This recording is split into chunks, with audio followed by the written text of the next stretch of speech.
हम लोग अपनी पिछली क्लास में बेटा आइंस्टीन्स थ्योरी डिस्कस कर रहे थे. We were discussing Einstein theory of heat capacity of solids. Definitely solid state है तो हम सॉलिड की तो बात कर ही रहे हैं. ठीक है, उसमें मैंने बताया था कि आइंस्टीन ने एज्यूम किया था बेटा कि जो डिफरेंट डिफरेंट जो एटम्स हैं, ठीक है, उनको हम थ्री डायमेंशनल हार्मोनिक ऑसिलेटर्स की तरह कंसीडर करते हैं.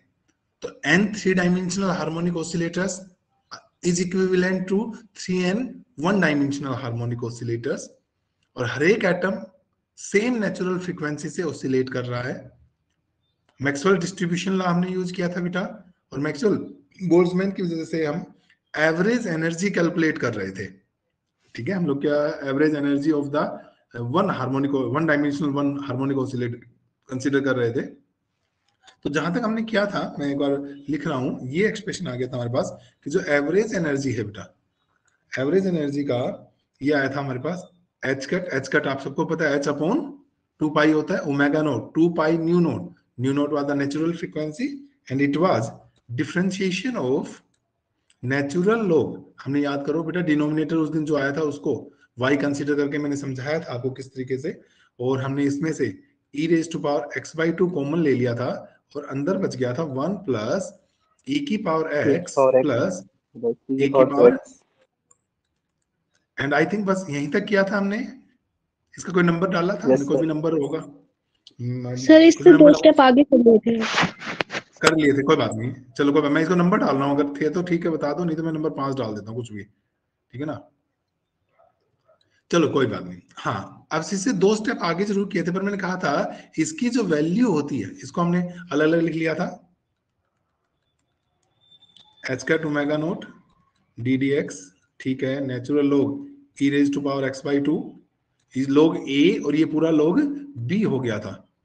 Log a plus log b हो जाएगा बेटा 1 plus e raise to power x, e raise to power 2x and so on infinity. और मैंने कहा था इसको मैंने लिखा था minus of natural log 1 minus e raise to power x, और मैंने कहा था आप खुद सोचिएगा कैसे आया ये वाला, ये जो सेकंड ब्रैकेट टर्म है. किसी ने सोचा कि कहां से आई ये टर्म? मैं बता देता हूं, कोई बात नहीं. देखो बेटा, ये जो चीज है 1 plus e raise to power x, e raise to power 2x and so on infinity. मुझे बताओ ये क्या है? कोई सीरीज है क्या? एक सीरीज है क्या?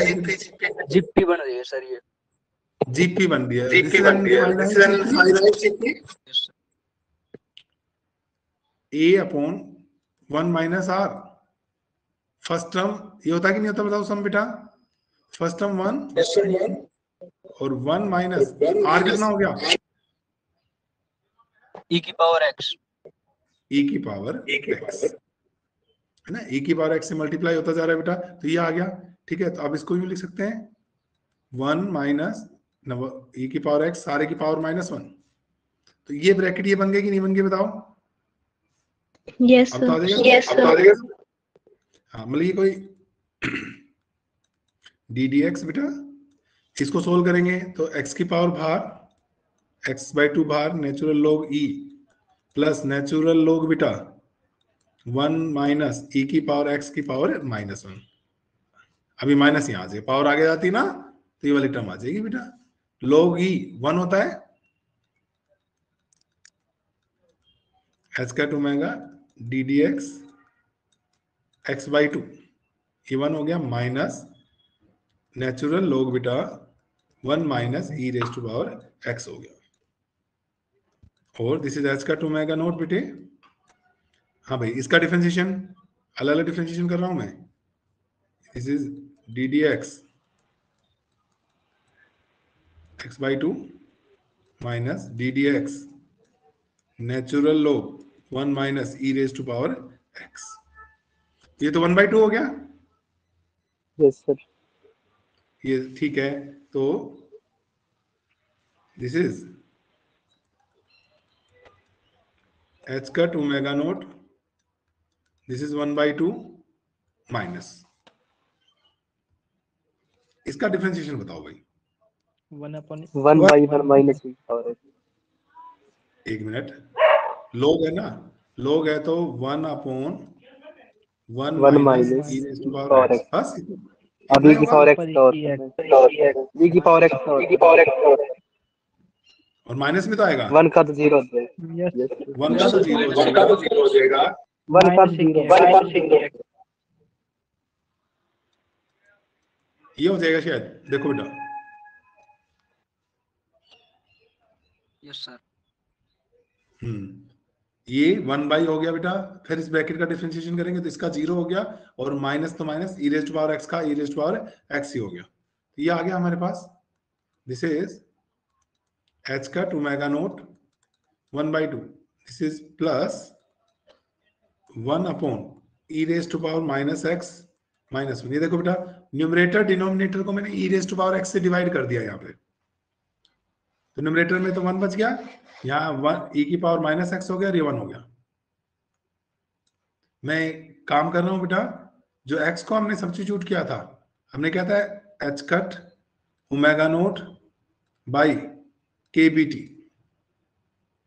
देखो ये क्यों हमने x अज्यूम किया था, वो इसलिए क्या, देखो इतनी जगह हर जगह इतनी बड़ी वैल्यू पुट करता है ओमेगा नोट के बी टी, बहुत भीड़ भड़क्का हो जाता, तो बस सिर्फ थोड़ा सा मैथमेटिकली थोड़ा इजी रहेगा हमारे लिए, इसलिए अब एक बार x की वैल्यू पुट कर लेते हैं। ठीक है, ये आ गई बेटा average energy of one dimensional harmonic oscillator. एक वन डायमेंशनल हार्मोनिक ऑसिलेटर की एनर्जी आ गई है आपके पास, this is this plus 1 upon e raise to power, बेटा ये value put minus minus plus हो जाएगा, आपका h cut omega naught by के बी टी माइनस 1, सॉरी ये आ गया बेटा, this is the energy of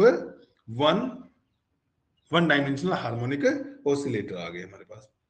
मतलब इट शोज की, मतलब इसमें एक टर्म ऐसी भी आ रही है बेटा जिसमें टेम्परेचर का कोई रोल ही नहीं है। सेकंड टर्म ठीक है, टेम्परेचर डिपेंडेंट है राठी, लेकिन फर्स्ट टर्म ऐसी आ रही है जिसमें टेम्परेचर का कोई रोल नहीं है। ठीक है, इवन अगर टेम्परेचर 0 भी पुट कर दूं मैं, तो भी ये तो नॉन जीरो नंबर रहेगा कि नहीं रहेगा। दिस इज द मतलब you can say harmonic oscillators, आप जब क्वांटम मैकेनिक्स में पढ़ेंगे तो यू विल फाउंड, ठीक है, इसको हम जीरो पॉइंट एनर्जी भी कहते हैं कि भाई इवन एट 0 केल्विन जो एटम्स हैं वो परफेक्ट रेस्ट पर नहीं होंगे। ठीक है कि नहीं, ये जो एनर्जी है बेटा, हाल दो इसका हमारे मेन आर्टिकल से कोई फर्क नहीं पड़ेगा, अभी समझाऊंगा कैसे, सीवी में इसका कोई लेना देना नहीं है, बट एक नई टर्म आ रही है कि it is independent of temperature, इसलिए इसको क्या बोलते हैं हम बेटा, दिस इज 0 पॉइंट एनर्जी। देखो कैसे क्यों बोल रहा हूं, एक बार फिर समझाता हूं बेटा। मैं इस इक्वेशन में टी की वैल्यू 0 पुट करता हूं नंबर 6 में, ध्यान से देखो बेटा, यहाँ टी 0 पुट करने का मतलब ये टर्म इन्फिनिटी, तो e की पावर इन्फिनिटी इन्फिनिटी, तो ये पूरा टर्म इन्फिनिटी बन जाएगा कि नहीं बन जाएगा बताओ। इफ t अप्रोचेस टू 0 तो ये पूरा टर्म इन्फिनिटी, तो 1 बाय इन्फिनिटी 0 हो जाएगा, ये सेकंड टर्म 0 हो जाएगी, तो e बार क्या बचेगी मेरे पास, h cut omega naught by 2 बचे, मतलब t 0 पर भी, अरे जी डेफिनेटली हम कौन सा लेते हैं, केल्विन स्केल पर लेते हैं, टेम्परेचर तो आपको पता ही है, वैसे बोल्ट्जमैन कांस्टेंट के साथ तो हमेशा टेम्परेचर केल्विन स्केल में लिया जाता है, तो यानी कि ये मतलब है इसका। ठीक है, खैर नहीं, हम थोड़ा आगे चलते हैं। अब ये किसकी आगे बेटा, average energy of one dimensional harmonic oscillator, और हमारे पास कितने हैं बेटा, टोटल 3n हार्मोनिक ऑसिलेटर्स है ना, n एटम्स है, एक एटम जो है वो 3 इक्विवेलेंट होता है किसके, 3 हार्मोनिक ऑसिलेटर्स के, तो n कितना हो गया, 3n हो गया, तो total internal energy, total internal energy of the crystal E, this is 3n E bar, this is 3n h cut omega naught by 2 plus 3n, okay, and this भाई कुछ गड़बड़ हो गई शायद, हाँ ये देखो h ओमेगा नॉट बेटा यहाँ आया, यहाँ भी तो आएगा, yes sir. h cut omega naught upon e raise to power बेटा h cut omega naught by के बी टी माइनस 1, ये आ गया नंबर 7। ठीक है। Now CV specific heat at constant volume, मैंने बोला था बेटा सॉलिड्स के अंदर तो वॉल्यूम ऑलमोस्ट कांस्टेंट रहता है, एंड दिस इज आप कहते हैं dq बाई क्या होता है dt होता है, dq is the heat supplied. But अगर मैं बात करूं फर्स्ट लॉ ऑफ थर्मोडायनेमिक्स की, अगर हम बात करें बेटा फर्स्ट लॉ ऑफ थर्मोडायनेमिक्स, वो कहता है हीट सप्लाइड जो होती है उसका कुछ हिस्सा इंटरनल एनर्जी को इंक्रीज करने में होता है और बचा हुआ हिस्सा वर्क डन में चला जाता है। क्यों भाई, सबने पढ़ा है ना, 11th-12th में भी पढ़ा है, पिछली बार थर्मोडायनेमिक्स में भी पढ़ा होगा आप लोगों ने कि जो हीट सप्लाइड होती है उसका कुछ पार्ट इंटरनल एनर्जी को इंक्रीज करने में ही होता है and remaining part is utilized in work done.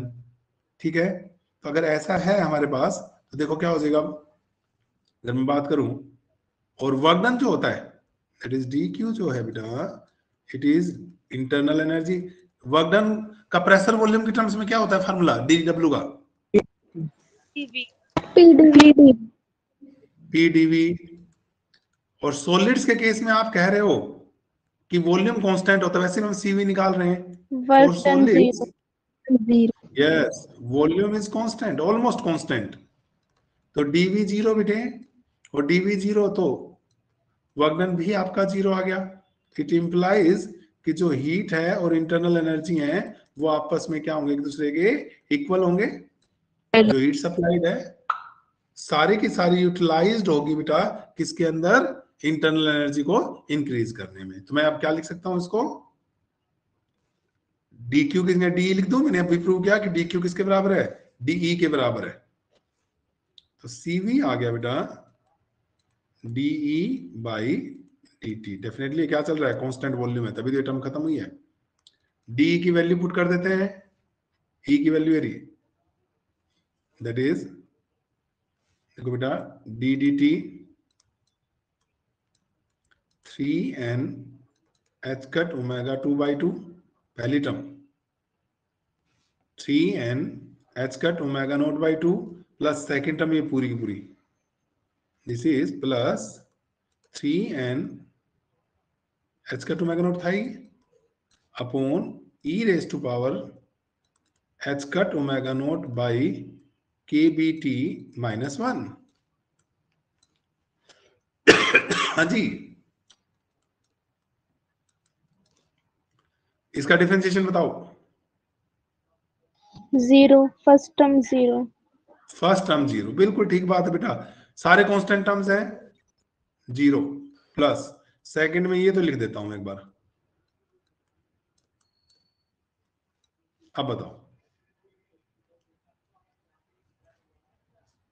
With respect to time लो ना टेम्परेचर लो, differentiation minus 1 by e raise to power h cut omega naught by kbt -1 की होल स्क्वायर इनटू में एक मिनट बच्चे, एक मिनट बस इतना लिखने को पहले मुझे क्योंकि एक मिनट बेटा, यही बोला है आपने? यस सर, यहाँ तक यस एक सर, मिनट कहाँ गया, ठीक है यहाँ तक मैंने लिख दिया, आप आगे बोलो। Minus h cut omega not kbt square minus h cut omega kb हाँ t स्क्वायर, t स्क्वायर, बस और कुछ?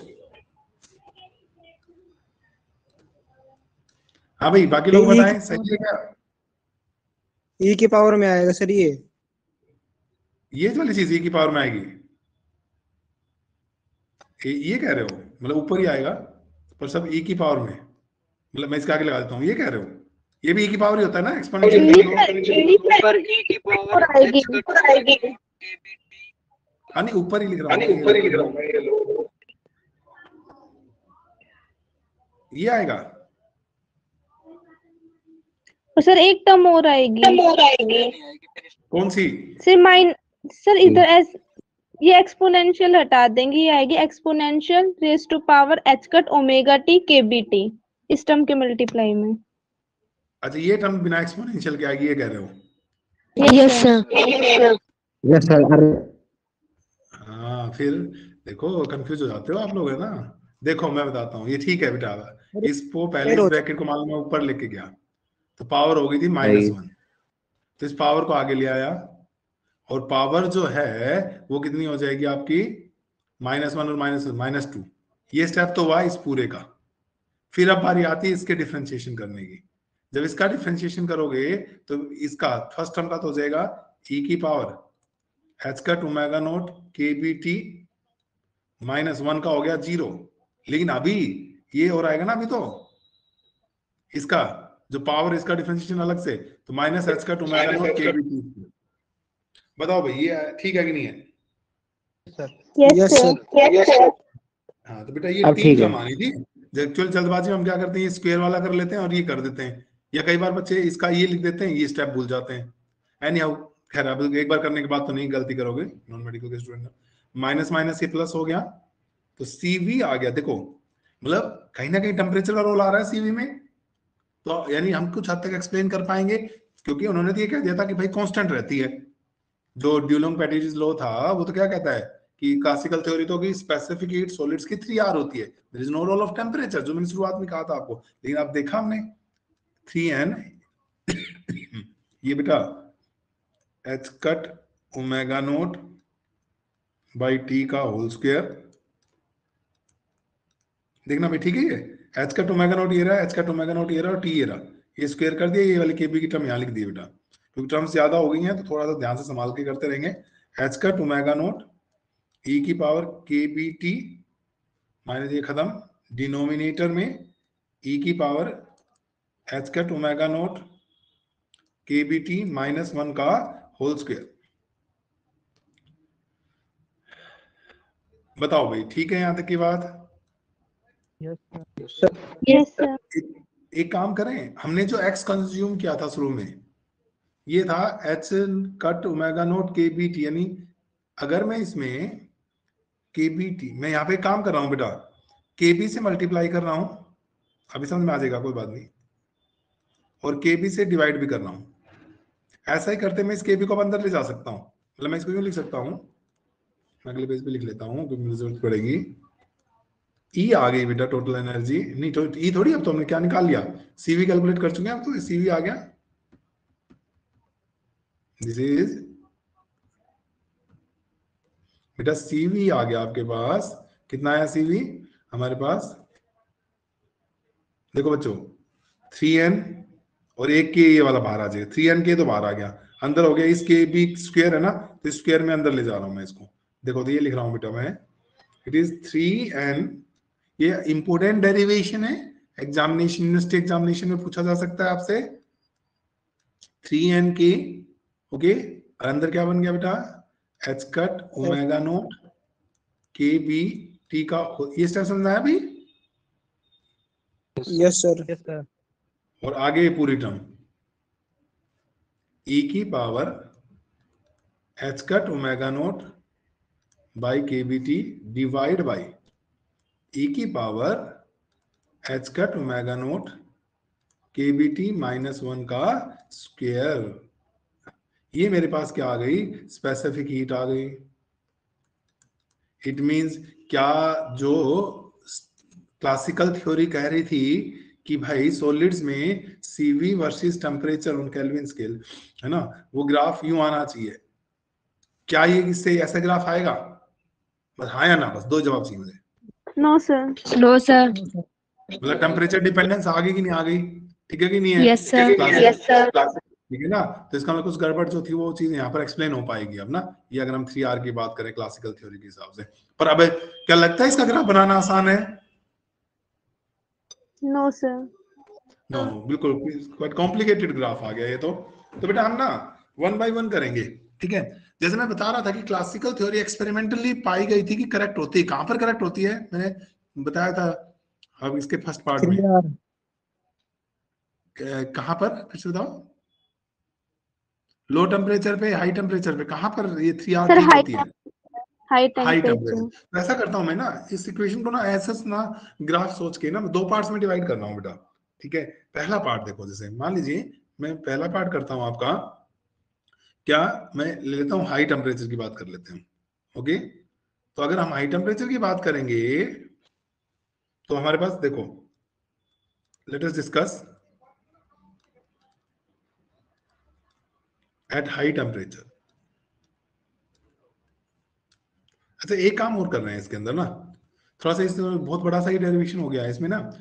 इस टर्म को देखो एक बार, h cut omega naught by की, ये कांस्टेंट टर्म है, ध्यान से देखो बेटा। Planck's constant is the fix number, 2 pi भी फिक्स है उसमें। केबी बोल्ट्जमैन कांस्टेंट अगेन एक कांस्टेंट है बेटा। और किसी सिस्टम की नेचुरल फ्रीक्वेंसी की बात करो तो वो भी फिक्स होती है। तो ये सारे के सारे जो कांस्टेंट्स हैं, अगर मैं पूछूं आपसे कि इसकी यूनिट किसके बराबर आएगी, सोच सकते हो? यूनिटलेस। यूनिटलेस क्यों आएगा भाई? क्यों लगता है आपको कांस्टेंट यूनिटलेस आना चाहिए? है बेटा, एच और न्यू की अगर मल्टीप्लाई करें तो एनर्जी होता है, एच और न्यू एनर्जी नहीं हो जाता है। और एनर्जी को बोल्ट्जमैन कांस्टेंट से डिवाइड करो, अब तो हिंट दे दिया मैंने। डायमेंशनली अगर मैं बात करूं तो ये एनर्जी होती है कि नहीं होती है? और उसको बोल्ट्जमैन कांस्टेंट से डिवाइड करो। क्या ये टेम्परेचर के बराबर नहीं आना चाहिए? ध्यान से देखो, एनर्जी केटी भी तो एनर्जी होती है, 3/2 केटी एटसेट्रा एटसेट्रा आप लिखते हो नहीं यस सर। बेटा? Planck's constant and Boltzmann constant both are the dimensional constants हैं। इन दोनों की डायमेंशंस होती हैं, इन दोनों की यूनिट्स होती हैं। ये यूनिटलेस एंड डायमेंशनलेस कांस्टेंट थोड़ी है, ठीक है। एक और आसान तरीका बताता हूं बेटा, एक बात याद रखना, किसी भी फंक्शन का आर्ग्यूमेंट जो होता है वो यूनिटलेस होना चाहिए, डायमेंशनलेस होना चाहिए। कुछ जनरल चीजें बता रहा हूं आपको, डायमेंशनलेस एंड यूनिटलेस होना चाहिए। तो जैसे e की पावर है H cut omega naught by के बी टी आ रहा है यहाँ पे, तो इसका ये आर्ग्यूमेंट कहलाता है कि नहीं कहलाता है? ये जो पावर होती है इसको क्या बोलते हैं हम? आर्ग्यूमेंट कहलाता है एक्सपोनेंशियल फंक्शन का। तो इसका मतलब H cut omega naught by के बी टी डायमेंशनलेस होना चाहिए, it should be dimensionless, okay. तो भाई ये देखो, नीचे टेम्परेचर है तो ऊपर भी क्या आना चाहिए? टेम्परेचर। इन तीनों को मिलाकर भी क्या बनना चाहिए? कोई टेम्परेचर ही बनना चाहिए, ताकि टेम्परेचर से टेम्परेचर कट जाए और क्या बन जाए? डायमेंशनलेस। दो तरीके से बताया मैंने, एक तो सिंपल, एच ओमेगा एनर्जी होती है बेटा, एनर्जी को बोल्ट्जमैन कांस्टेंट से डिवाइड करो, तो एनर्जी इज केटी, तो केटी को कैसे करो, कैंसिल हो जाएगा, तो क्या आ जाएगा? ये टेम्परेचर आ जाएगा। एक तो हम ये सोच सकते हैं, ओके। या फिर दूसरा बताया हमने एक लॉजिक, ये लॉजिक आपके काम आएगा बेटा आगे, जिन्होंने एटलीस्ट फिजिक्स में कैरियर बनाना है उनके लिए तो बहुत इंपॉर्टेंट बात है कि किसी भी फंक्शन का आर्ग्यूमेंट हमेशा ही यूनिटलेस और डायमेंशनलेस होता है। तो ई का ये आर्ग्यूमेंट था, इसको यूनिटलेस डायमेंशनलेस बनाना है, तो अगर ये टेम्परेचर है तो बचा हुआ सारा भी ऊपर टेम्परेचर आ जाना चाहिए, ताकि टेम्परेचर से कैंसिल आउट हो जाए। तो भाई ये टेम्परेचर के बराबर आएगा बेटा। तो इसको हम ना एक नाम दे रहे हैं, this is called theta E, Einstein's temperature. Einstein की थ्योरी में आया है और यूनिट वाइज आपने देखा कि टेम्परेचर होता है। एंड मेनी टाइम्स टेम्परेचर जो होता है बेटा वो थीटा से भी डिनोट किया जाता है। बहुत सारी ऐसे यूनिट्स हैं एक्चुअली जहां पर टाइम और टेम्परेचर की बात आ जाए इकट्ठे, वहां कंफ्यूजन से बचने के लिए टाइम को तो मान लो टी से डिनोट करते हैं हम, तो टेम्परेचर को हम थीटा से भी डिनोट करते हैं। तो देखो ये मानने से क्या होगा, देखो थोड़ा सा सीवी किस फॉर्म में आ जाएगी आपके पास, 3n kb, this is theta E by t का square e raise to power theta E by t upon theta E by T -1 का होल स्क्वायर। ठीक है भाई, theta e is Einstein's temperature ले लिया। अब हम बात कर रहे हैं हाई टेम्परेचर की। हाई टेम्परेचर का मतलब टेम्परेचर जो है ग्रेटर देन क्या हो जाए, थीटा ई हो जाए, है ना। हाई टेम्परेचर ले रहे हो आप तो टी जो हो गया वो ग्रेटर देन दिस हो गया हमारे पास। तो इसका मतलब ये हुआ कि it implies theta E by T is less than 1। क्यों कह रहा हूं मैं, क्योंकि थीटा ई बाई टी क्यों लिखा मैंने, आप देखो ना, theta E by t, theta E by t आ रखा है। ओके, तो बेटा if x is less than 1 then e की पावर x का जो एक्सपोनेंशियल होता है बेटा वो 1 प्लस एक्स होता है। अगर x इज लेस देन 1 कर दें हम, okay, x is less than 1, तो e raise to power x जो होता है वो 1 प्लस एक्स। एक्चुअली आपको पता है बेटा e की पावर x का जो एक्सपोनेंशियल होता है वो फाइनाइट सीरीज होती है कि इनफाइनाइट सीरीज? इनफाइनाइट। यस, अच्छा, अगली टर्म में क्या आएंगी? जैसे इसमें x की पावर 1 आ रहा है, आगे क्या क्या आएगा? X square by 2 factorial. हाँ, जो भी है फैक्टोरियल वगैरह में लिख रहा हूँ मैं बात कर रहा हूँ बेटा बस, जैसे एक्स स्क्वायर एक्स क्यूब ये सब टर्म्स आएंगी। तो x इज लेस देन 1, तो क्या एक्स स्क्वायर एक्स क्यूब की टर्म्स को नेग्लेक्ट नहीं किया जा सकता? मान लीजिए x मान लो बेटा 0.01 होता, तो जब x स्क्वायर करोगे तो इट बिकम 0.0001, है ना। क्यूब करोगे तो और कम होता चला जाएगा। तो समझ में आ रहा है मेरी बात, मैं जो बोल रहा हूँ बच्चों? e की पावर x को हम क्या लिख सकते हैं, x। तो मैंने क्या किया, थीटा e बाई टी, देखो बच्चों ये रहा बेटा थीटा e बाई टी, इसको x मान लिया मैंने, है ना। और x हमारे पास बहुत कम है इस बार,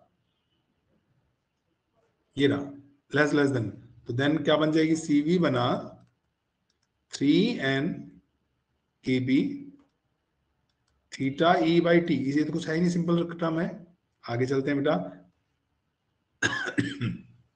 e की पावर x है तो 1 प्लस एक्स, यानी 1 plus theta e by T, this is 1 plus theta e by T divide by ऐसे ही हमारे पास ये रहा 1 plus theta E by T plus 1, है ना भाई। इसका एक्सपेंशन बेटा जो अभी बता, e की पावर x का एक्सपेंशन, e की पावर x ये हो जाएगा 1 plus theta E by T minus 1 का स्क्वायर। Is it okay?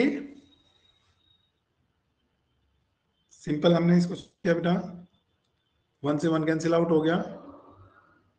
क्या ये पूरी टर्म कैंसिल?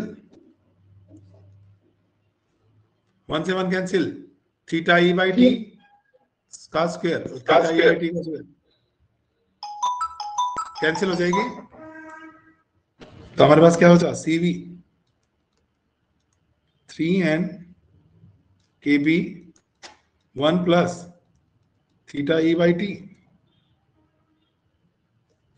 इफ, और अभी अभी आपने कहा as theta E by T is less than 1, ये कर रखा, तो दिस कैन बी नेग्लेक्टेड। तो this implies CV is 3n की इंडिपेंडेंट ऑफ टेम्परेचर। आगे कि नहीं आगे देखो बेटा, हाई टेम्परेचर पर आपने कहा था कि स्पेसिफिक हीट जो होती है वो टेम्परेचर पे डिपेंड नहीं करती है, इंडिपेंडेंट ऑफ टेम्परेचर। और अगर मान लीजिए मैं 1 मोल की बात कर लूं तो N Avogadro's number into Boltzmann constant क्या होता है बताओ? इसमें पढ़ते हैं yes, N Avogadro's number, Avogadro's number,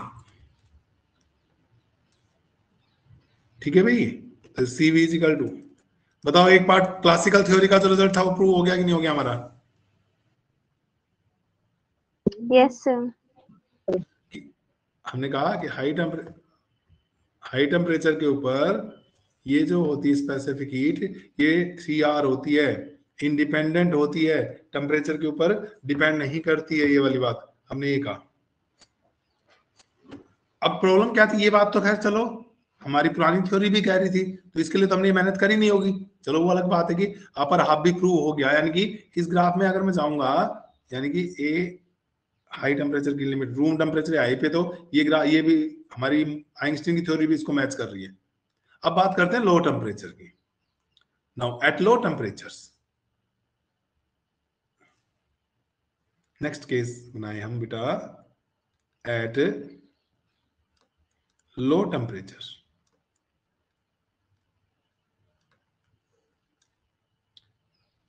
theta E greater हो जाएगा बेटा इससे, टी क्या हो गया, ये टी क्या आएगा बेटा यहाँ पे, टेम्परेचर कम है ना, पिछली बार क्या था, टेम्परेचर हाई था, पिछली बार टेम्परेचर हाई था, तो क्या होता है, t is greater than theta e, और अब हम लो टेम्परेचर पे जा रहे हैं, theta e is greater than क्या करते हैं हम, टी से कर देते हैं। ठीक है, अब जरा देखते हैं क्या बनेगा। हमारे पास जो सीवी थी, यानी कि यहां से आया theta E by T is greater than 1, is greater than 1, तो सीवी जो था बेटा 3n k b, this is theta E by t का whole square e raise to power theta E by t upon e raise to power theta E by T -1 का whole square. बेटा ये CV की equation लिख रहा हूं, जैसे मुझे याद होगी तो तुम्हें भी याद होनी चाहिए, theta sorry theta E by t का स्क्वायर, ये वाली वैल्यू ये लिखिए बेटा मैंने। अब जरा देखो इस बार, तो हमारे पास आप अभी कह रहे हो theta E by T is greater than 1, ये फैक्टर बहुत बड़ा है, अगर ये फैक्टर बहुत बड़ा है तो इट मींस, और जब ये एक्सपोनेंशियल की पावर बन जाएगा तो sorry it becomes greater than 1, तो this one can be neglected बेटा, हेंस ई की power theta E by T -1 is nearly equal to theta E by क्या हो जाएगा बेटा टी। Is it okay? हमने कहा थीटा ई टेम्परेचर से बहुत बड़ा है, तो theta E by T greater than 1 हो जाएगा। अगर ऐसा है, ठीक है ना बेटा, तो ये फैक्टर 1 से बड़ा, जब नंबर ही बड़ा है और एक्सपोनेंशियल की पावर होने के बाद तो वैसे ही बहुत बड़ा हो जाता है। ओके, दिस मींस इस वन को नेगलेक्ट कर देते हैं, तो this implies CV is 3n kb theta E by t का whole square e raise to power theta E by t and e की power theta E by t sorry क्या होगा बताओ,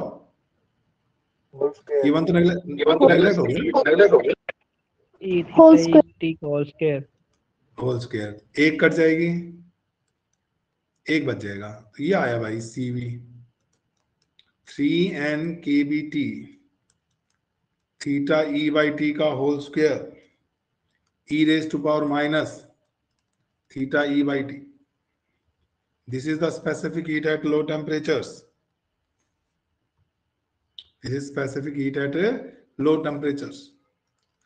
अब टेम्परेचर एक एक्सपोनेंशियल की पावर में आ रहा है, एक यहां पर भी आ रहा है बेटा, टाइम बढ़ेगा ना, सो टाइम नहीं, टेम्परेचर बढ़ेगा तो CV कम होगी, यहां से भी टेम्परेचर बढ़ेगा, यहां से देख सकते टेम्परेचर बढ़ेगा तो ये फैक्टर कम होगा, तो ये पूरा फैक्टर कम होगा, तो ये फैक्टर ज्यादा, क्या हो गया है, गड़बड़ होगी, टेम्परेचर बढ़ेगा तो ये फैक्टर कम होगा, ये पूरा फैक्टर कम होगा, कुछ गड़बड़ है हमारे पास, कैसे देखो, टेम्परेचर कम करें, कुछ कंफ्यूज हो रहा हूं मैं, टेम्परेचर कम करें तो ये बढ़ जा, हाँ ये बढ़ेगा ना, टेम्परेचर कम करें तो, देखो मैं वैसे कंफ्यूज हूँ, वो कैसे गलत, उनकी थ्योरी सारी गलत होगी, तो देखो बेटा टेम्परेचर बढ़ेगा तो ये पावर क्या हो जाएगी, कम नहीं हो जाएगी, ये पावर कम नहीं हो जाएगी हमारे पास,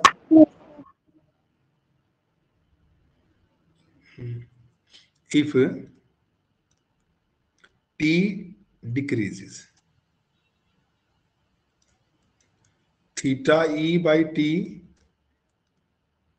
increases, तो E की power theta E by T also increases, अब ठीक है ना, तो E की power minus theta E by T decreases, हाँ ठीक है ना।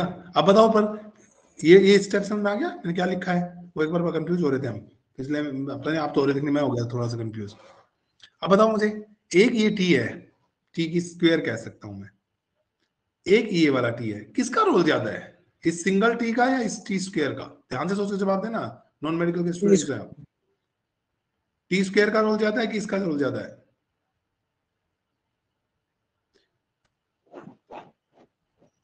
बोलो बेटा। Sir T square. T square का रोल ज्यादा है, क्यों? क्योंकि ये टी स्क्वायर और ये टी है, इसलिए टी का ज्यादा है, नीचे है। बेटा ये एक्सपोनेंशियल की पावर में है, इस टी का रोल ज्यादा है, तो ये एक्सपोनेंशियल है ना। प्लीज प्लीज प्लीज अपने आप म्यूट करो एक बार। हाँ बेटा, तो आप समझ में आया, ये एक्सपोनेंशियल के ग्राफ जो होते हैं वो रैपिडली डिक्रीज नहीं करते हैं। ओके, मतलब जैसे मान लो 1/t² है, यूं समझो आप एक बार थोड़ी देर, वो थोड़ा सा हाइपरबोलिक टाइप जाएगा 1/t²। और अगर एक्सपोनेंशियल डिक्रीज है तो एक्सपोनेंशियल में क्या होता है, रैपिडली डिक्रीज होता है बेटा। तो इफेक्ट किसका ज्यादा होता है हियर?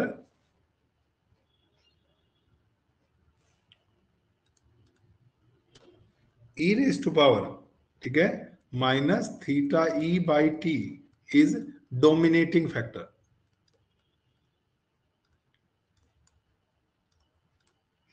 and hence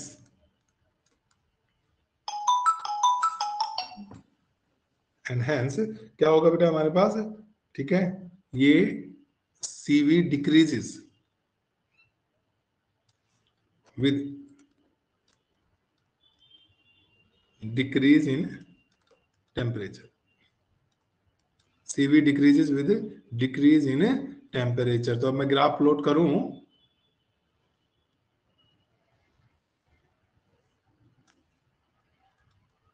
बस ये खत्म ही हो जाएगा आज हमारी आइंस्टीन की थ्योरी ना। ये हो गया बेटा, ये 3R आपने देखा, हाई टेम्परेचर पे तो ठीक था, पर लोअर टेम्परेचर पर अगर आप जाते हैं, ठीक है, तो ये ग्राफ हमारे पास किस तरीके का आ जाता है, देखो इस तरीके का ग्राफ आता है हमारे पास। इसको एक्सपोनेंशियल की बात करें तो हमारे पास थ्योरेटिकल ये करो, ये तो ठीक है यहाँ पे, और फिर यहाँ पे यूं डिक्रीज होती है, डिक्रीज होके और इस तरीके से थोड़ा डिक्रीज होती चली जाती है, और यूं 0 हो जाती है बेटा ये, ठीक है, इस तरीके से। T0 पर एक बार करके देख लेते हैं, अगर टी की वैल्यू 0 पुट कर दें तो क्या होगा हमारे पास, ये ग्राफ कुछ इस तरीके से होता है। ये जो हमने थ्योरी अभी डिस्क्राइब की है ना बेटा, दिस इज थ्योरेटिकल ग्राफ, ठीक है। और अगर मैं एक्सपेरिमेंटली बात करूं ना बेटा, तो इस ग्राफ में भी थोड़ी गड़बड़ है हमारे पास, ये इस तरीके के पॉइंट्स आते हैं, मतलब बिल्कुल इसके साथ साथ तो चल रहा था। इसका मतलब मैं ये बता रहा हूँ कि आइंस्टीन थ्योरी में भी गड़बड़ हो गई कुछ, जो एक्सपेरिमेंटली जब स्पेसिफिक हीट को स्टडी किया गया बेटा, ठीक है नहीं, तो इस तरीके के पॉइंट्स आते गए, और जो जो थोड़ा सा हम नीचे गए बिल्कुल ही लोअर टर्म पे, तो डेविएशन ऑलमोस्ट यहाँ तो देखो सेम से चल रहे हैं, लेकिन यहाँ जैसे लोअर टर्म बहुत लोअर टेम्परेचर पर गए तो इट इज फाउंड कि भाई ये कौन से ग्राफ हैं, मैं लिख देता हूँ ये पॉइंट्स किसके हैं। जैसे प्रैक्टिकल में क्या करते हो आप, जब रीडिंग लेने के बाद ऐसे तो पॉइंट पॉइंट लगाते हो, फिर उनको मिलाते हो, तो ये इनको मिलाओगे तो जो ग्राफ बनेगा वो मेरा एक्सपेरिमेंटल ग्राफ हो जाएगा, ये मेरा एक्सपेरिमेंटल है। इसका मतलब ये हुआ भाई कि आइंस्टीन भी 100% आपकी इस थ्योरी को एक्सप्लेन नहीं कर पाया, बिकॉज अकॉर्डिंग टू आइंस्टीन तो ये निकल कर आया कि जो स्पेसिफिक हीट होती है बेटा वो एक्सपोनेंशियली डिक्रीज होती है, जबकि एक्सपेरिमेंटली ये पाया गया, it is found that CV varies as 1/t³ rather exponential, ठीक है, for most of the solids।